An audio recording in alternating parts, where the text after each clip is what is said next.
here we are, inside the nerve sensor of the Red Bull simulator. Now, this is much more than just a glorified game. What makes this so special is the fact that it operates on some electric actuators here, which pumps in all of the little inputs that would have been recorded from actual track data and puts that up through the seat of the pants when the driver's in the simulator. So he can feel the bumps that are actually out on track, and that's the key difference. With the lack of testing now, we have to use tools like the simulator to give ourselves the edge on other teams. We use it for if we want to test out a new mechanical part or a new aerodynamical part. We'll model the components, and then we'll put them into our simulator, get a driver on board, get the feedback, get the data. Obviously, one of the key inputs for that data is the steering wheel. It feeds back the information that's displayed. Since I retired, there's a few extra knobs and buttons on here. A very obvious one that we can all see here, KERS. What I want to try and experience and explain to the audience is that driving Monaco is difficult enough.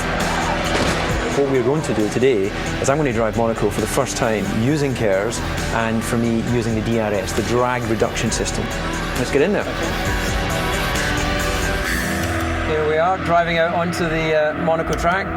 Oh, I've got goosebumps. Should we go for a start then? We're now going to set ourselves up for a race start. Okay, can we try, we can start, we're doing 3 burnouts. 1 burnout, 2 burnouts, 3 burnouts. Oh, it's a bit lively. Bite point find. Okay, we push the bite point find there. That sets the clutch position for the start. Clutch 4. And then I go to clutch 4, which is this switch here, okay. Engine 2 and mix 5. Engine 2 and mix 5.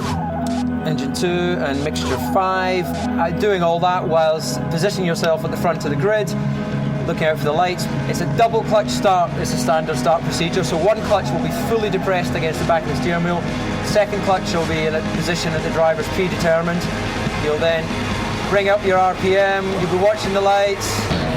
That first one goes out, hold the second one, and then release the second clutch, and then down to the first corner. Hey, I think that wasn't too bad. Back to engine 6 and mix 6. And, now that's where it gets difficult, because there I am, I've been given a call by the engineer to go back to engine 6, mix 6. Now, how do you do that? Well, avoiding hitting Armco barriers at 100 miles an hour. I've managed to do the engine as we go down to Mirabel. I've pulled the clutch in rather than the gear. All right, and I've done my mixture as well. All of this while watching your mirrors, making sure that someone's not attacking you down the inside. Use the KERS. Use the KERS. Don't forget our KERS, of course. There I'm deploying KERS. I've made the mistake of leaving it latched on. Use the brake bias if you lock in the front. Use the brake bias. Right, so here we are at Rascar. This will be where the DRS activation point is. Here we are, out through the last corner, and this would be the point now where he would then push the blue flat button. It's either can be latched or the driver can hold it. You'll gain that extra 12 kilometers an hour, and then have to remember to get off the button again before breaking down to turn 1. This is very interesting to me. This is a track I know intimately. I've lived in Monaco since '95, raced this track every year since then, and the concentration that's required clearly is too much for me. I'm going to go and swim in the harbour. I've just gone fishing. Help, I can't swim.